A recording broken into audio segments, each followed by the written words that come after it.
Soy wax is one of the most important ingredients. Soy wax comes in a flake format, so it's really easy to measure out exactly the amount that you need.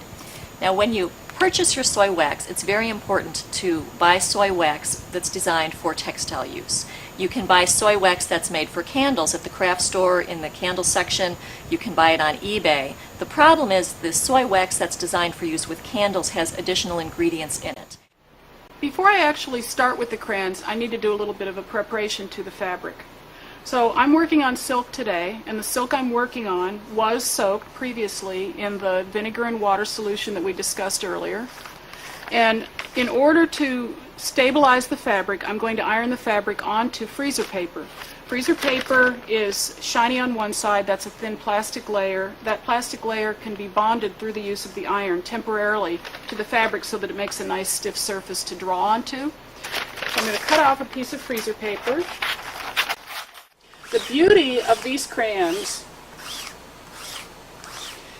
is that exactly the line that I see here, that's the line I'm going to get later after this has been steamed. So I'm doing a relatively boring, sort of straightforward thing here, but I could come back with another color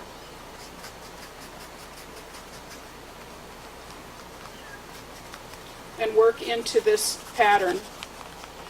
Every time I lay a color over another color, it's the nature of the dyes, because it is a chemical reaction, to blend somewhat.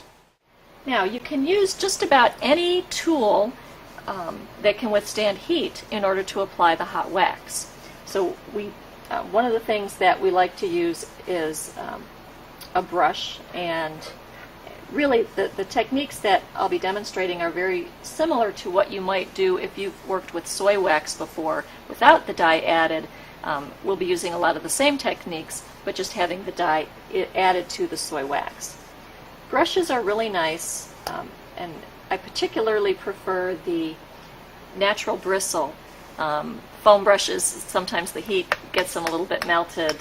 Some synthetic bristles don't stand up as well. So the natural bristle brushes work very nicely. And you can get a really nice effect by brushing on with any type of brush. Here's what I've got.